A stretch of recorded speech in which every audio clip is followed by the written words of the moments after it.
Assalamualaikum warahmatullahi wabarakatuh. Perkenalkan, nama saya Sabrina Wahida dari kelas IT Fakultas Teknologi Informatika Universitas Cyber Asia. Di sini saya akan menjelaskan terkait rangkuman sesi 1 sampai 7 mata kuliah sistem jaringan 1. Bagian pertama yaitu Introduction to Network. Jadi, setiap komputer dalam suatu jaringan disebut dengan host atau end device. Server adalah komputer yang menyediakan informasi ke device akhir, contohnya email, web, dan file server. Kemudian, client adalah komputer yang mengirimkan request ke server untuk menerima informasi, misal untuk mendapatkan web page, juga untuk mendapatkan email dari email server. Teknologi peer-to-peer adalah teknologi untuk jaringan yang kecil dengan konsep one-to-one untuk hubungan antara klien dan server secara langsung. Kemudian, intermediary network device, contohnya switch, wireless access point, router, dan firewall. Kemudian network media itu terbagi menjadi 3 tipe, yaitu metal wires dengan kabel, kemudian fiber optik, dan jaringan wireless atau tanpa kabel. Kemudian, topologi jaringan itu ada dua, yakni physical topology dan juga logical topology. Untuk physical topology itu menjelaskan gambaran lokasi fisik dari sebuah perangkat, sedangkan logical menggambarkan device, port, dan juga skema pengalamatan dalam jaringan. Kemudian, internet adalah koneksi worldwide yang mencakup interkoneksi LAN dan juga WAN, di mana internet ini bukan dimiliki oleh satu individu, tetapi develop oleh struktur internet, grup yang mendevelop antara lain itu LVChan dan juga IAP. Intranet adalah sekumpulan jaringan privat, LAN, dan WAN untuk organisasi. Sedangkan extranet adalah suatu akses yang menyediakan untuk jaringan dari orang di luar organisasi mengakses jaringan privat intranet. Kemudian, network security perlu dijaga dengan baik. Dan yang perlu dijaga ini keamanan infrastruktur jaringan dan keamanan informasi data dalam jaringan. Tiga tujuan utama biasa disingkat dengan KIA atau Confidentiality, Integrity, dan Availability. Kemudian sesi 2, Basic Switch dan Any Configuration. Shell adalah user interface yang mengizinkan user untuk request tugas spesifik ke komputer. Sedangkan kernel adalah yang membentuk komunikasi antara hardware dan software dari komputer. Kemudian hardware adalah bagian fisik dari komputer termasuk perangkat elektronik. Kemudian GUI ini berinteraksi dengan user dengan menggunakan environment seperti icon, grafik, dan menu. Kemudian akses method dalam antara lain dalam switch yaitu konsol, kemudian spurshell, dan juga telnet. Konsol ini untuk mengakses dan melakukan konfigurasi awal, kemudian spurshell untuk membuat koneksi jarak jauh, contohnya dengan putih, kemudian telnet adalah membuat koneksi jarak jauh secara langsung dengan memanipulasi jaringan. Kemudian ES Navigation itu untuk ditandai dengan dua simbol dengan exec mode atau ke sejumlah komen itu dengan tanda ini, dan juga untuk privilege yaitu dengan tanda pagar. Kemudian switch biasanya diberi nama default, kalau dari Cisco dinamakan dengan switch. Kemudian port address, IP versi 4 dibagi menjadi 4 titik desimal dari 0 sampai 255. Subnet path adalah 32 bit, sedangkan IP versi 6 adalah 128 bit. Kemudian untuk mengkonfigurasi IP bisa secara statik dan juga secara dinamik. Secara dinamik ini berarti secara otomatis konfigurasi alamat IP ke perangkat. Kemudian ada 3 elemen penting dalam berkomunikasi, ini pengirim, penerima, dan juga media komunikasi. Kemudian semua komunikasi diatur oleh suatu protokol. Protokol yang pertama yaitu message encoding untuk mengubah informasi menjadi bentuk lain yang dapat diterima oleh sistem transmisi. Kemudian message formatting dan enkapsulasi. Kemudian message share terkait ukuran diri media medium atau perantaranya, kemudian message streaming yang mengatur tentang flow control, response time out, dan juga access method. Kemudian message delivery option ada 3, ini unicast one-to-one, multicast one-to-many, tapi tidak semua, dan juga broadcast one-to-many, itu semuanya secara keseluruhan. Tapi broadcast tidak digunakan di IP versi 6, melainkan di dalam IP versi 6 menggunakan metode anycast.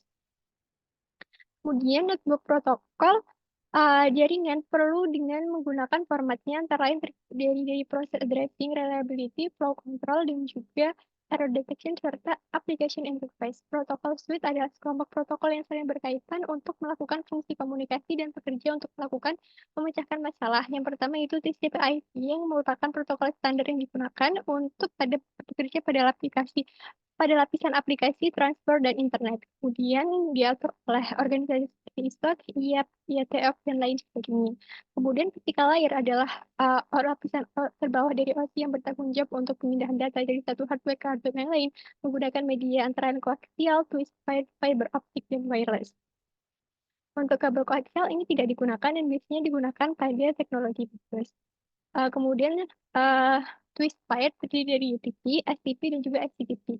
Kemudian Copper cabling adalah jenis kabel yang paling umum digunakan dan mudah dipasang dan terdiri kabel UTP terdiri dari straight through, crossover, dan juga rollover. Kemudian kabel fiber optik untuk mengirimkan data jarak jauh ini lebih cepat karena menggunakan laser dan LED. Kemudian physical komponen, yang pertama ini encoding, di mana mengubah aliran bit menjadi format yang dapat dikenali dalam jaringan. Kemudian signaling, merepresentasikan media fisik. Kemudian bandwidth adalah kapasitas di mana suatu media dapat membawa data dan mengukur jumlah data. Kemudian latensi, jumlah waktu bagi data untuk berpindah dari satu titik ke titik yang lain. Kemudian throughput, ukuran transfer bit melintasi media selama periode waktu tertentu. Output, ukuran data yang dapat digunakan dan ditransfer selama periode waktu tertentu.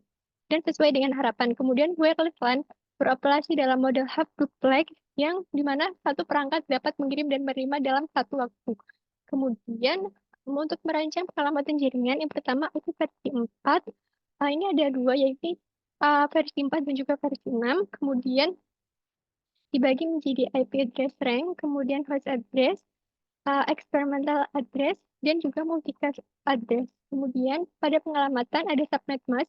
Ini dengan nomor IP 32 bit dibagi menjadi tiga kelas, ini kelas A, kelas B, dan juga kelas C. Kemudian prefix length adalah bentuk pengurusan singkat dari subnet mask dalam bentuk flash. Kemudian ada alamat network, host address pertama, host address kedua, host address terakhir, dan juga broadcast address. Kemudian private address yang tidak digunakan pada jaringan dan hanya untuk internal network. Kemudian ada IP bertipe khusus seperti network address yang merupakan alamat pertama dan terakhir. Kemudian loopback, default route, link local address, dan juga testnet address. Kemudian untuk konfigurasi switch pada jaringan, Ethernet adalah metode akses jaringan yang paling umum digunakan dalam jaringan lokal atau jaringan LAN. Kemudian Ethernet ini sukses karena perawatannya yang mudah, kemudian mampu menghubungkan antara hub dan switch ke perangkat jaringan yang lain dengan kabel tembaga atau UPP. Kemudian metodenya yaitu seperti yang tadi ada unicast, multicast, serta broadcast. Kemudian hub adalah perangkat yang menggenerasi sinyal masuk dan mendistribusikannya ke semua port ke semua port yang terhubung tanpa pandang mengirimnya ini ke semua orang tanpa difilter. Kemudian sedangkan switch itu bisa dengan difilter dan terbagi dua menjadi switch managed dan juga switch unmanaged. Jadi unmanaged switch adalah praktik yang baik karena dengan unmanaged switch ini kita bisa atau menjaga port tambahan untuk ekspansi, akses laptop dan jaringan ke seluruh jaringan. Sedangkan switch managed switch yaitu beroperasi pada network tanpa dikonfigurasi. Jadi di unmanaged switch itu kita mengkonfigurasi port, sedangkan pada managed switch kita langsung menjalankannya tanpa dikonfigurasi terlebih dahulu. Kemudian port lain itu ada port security, port mirroring, application filtering, dan juga remote monitoring. Kemudian pada konfigurasi jaringan nirkabel, yang pertama ini spesifikasi jaringan nirkabel. Jaringan nirkabel itu adalah jaringan yang menghubungkan satu sistem komputer dengan sistem lain tanpa menggunakan kabel, yaitu tapi menggunakan perangkat seperti gelombang radio, gelombang mikro, maupun cahaya inframerah. Spesifikasinya itu standarnya menggunakan WiFi dengan spesifikasi EEE 802.11. Itu terbagi menjadi dua frekuensi, yaitu 2,4 dan juga 5, di mana pemilihannya itu tergantung berdasarkan luas jaringan, luas jangkauan, ataupun kecepatan. Jika memilih kecepatan, maka memilih untuk yang 5 GHz. Kemudian, topologi jaringan nirkabel, yang pertama infrastrukturnya yaitu koneksi yang terjadi antara access point dengan satu atau lebih stasiun. Kemudian untuk keamanannya menggunakan SSID atau Service Site Identifier, dan juga pada ad hoc adalah koneksi yang terjadi kepada antar stasiun tanpa access point. Kemudian autentikasi, yaitu dengan contohnya menggunakan WPA PSK atau WPA AEP, dan enkripsi proses pengamanan dengan menggunakan ICE, SECAP, atau web. Kemudian tahapan instalasi, jika uh, menggunakan DHCP server, kurang lebih prosesnya adalah menggunakan IP address, mode, band, frekuensi, SSID dengan memasukkan password dan juga security. Baik, kurang lebih itu yang bisa saya sampaikan.